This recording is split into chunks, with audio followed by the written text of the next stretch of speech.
This is PlayStation Plus or Minus for all 3 games that you can get on PS4 this month. Yep, seemingly just to mess with me, Sony decided that this month we get 3 PS4 games, one of which is VR only, and 2 Vita games, but only one of them can be played on PS4. So yeah, we're just rolling everything into one video here.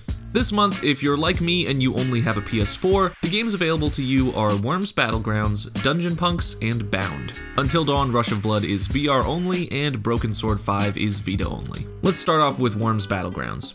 The Worms games fill that fascinating little niche of turn-based artillery games, a genre that's managed to never get much widespread attention, as far as I can tell, but seemingly just won't go away. It's basically the opposite of the rhythm game, which flared up massively and then died unceremoniously 5 years later. And then they dug up the corpse and tried to electrify it back to life, and it was a whole thing, and basically the point I'm making is that Worms isn't like that. For the uninitiated, up to 4 players make teams of worms. You take turns controlling one little worm at a time to try and blow up the other teams with increasingly weird and unintuitive weapons and often questionable controls until only one team is left standing. The problem with playing this game alone or even against random people online is that you spend 3/4 of your time watching other people take their turns. This isn't so much of a problem if you've got a room full of friends to talk to and joke with while it's not your turn, but alone Worms is super boring. There's this awful campaign mode you can try, and I'd like to tell you about the feature from which the game gets its title, but unfortunately the Battlegrounds server seems to be housed in an actual battleground and is so full of bullet holes and shrapnel that it's impossible to find a game.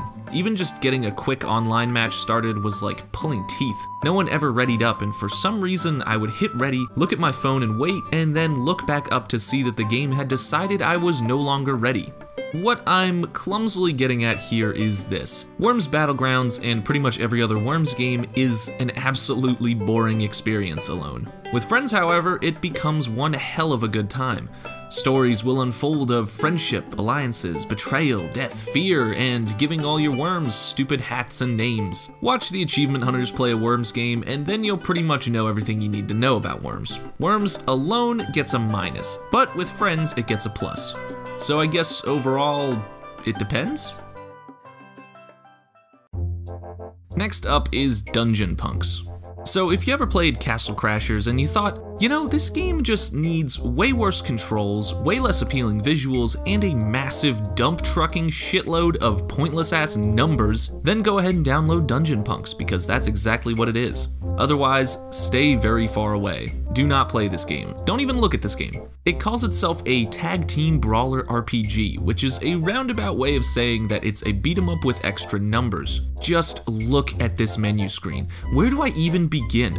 Everything on this screen is confusing and unintuitive. Take this for example. When you're on the equipment screen, you can't just press a button to equip an item. You have to press X to examine it, then press square to equip it. There is no reason for a beat 'em up to have this many numbers, and your character is hiding behind the numbers, and the characters fall outside the box, and so do their portraits. I mean, let's look at combat. It is so hard to tell who you're controlling, and you're encouraged to switch who you're controlling mid-battle. For some reason, the character portraits and health bars go away as soon as combat starts.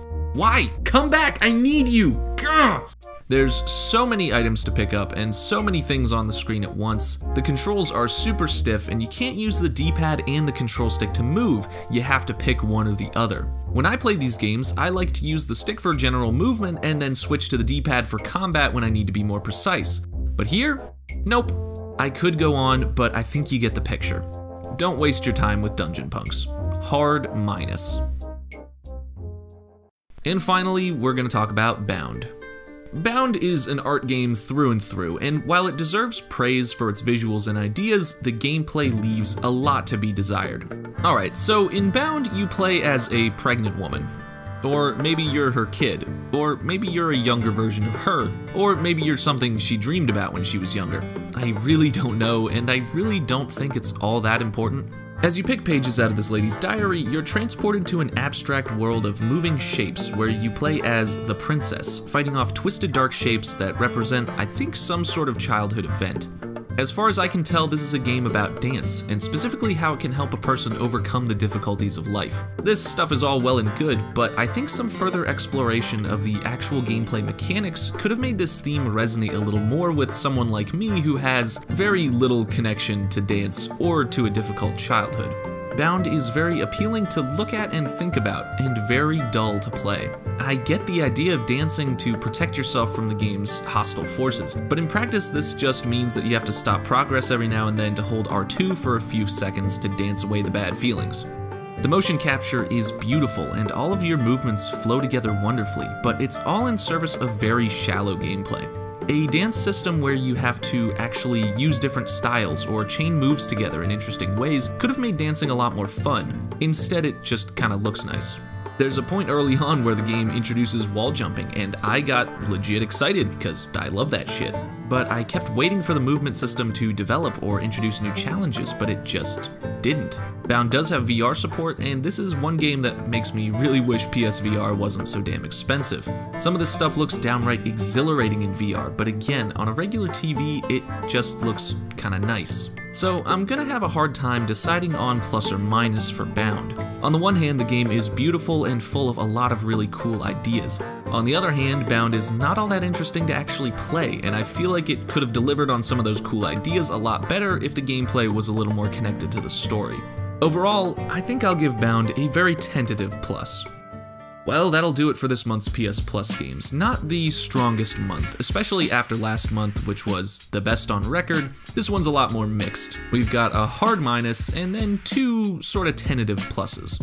But let me know what you all thought of the games. Like, comment, subscribe, etc. Do the YouTube things, follow me on Twitter, all that stuff, and I'll see you next time. Thanks for watching. Oh, and watch out for me streaming. I stream sometimes.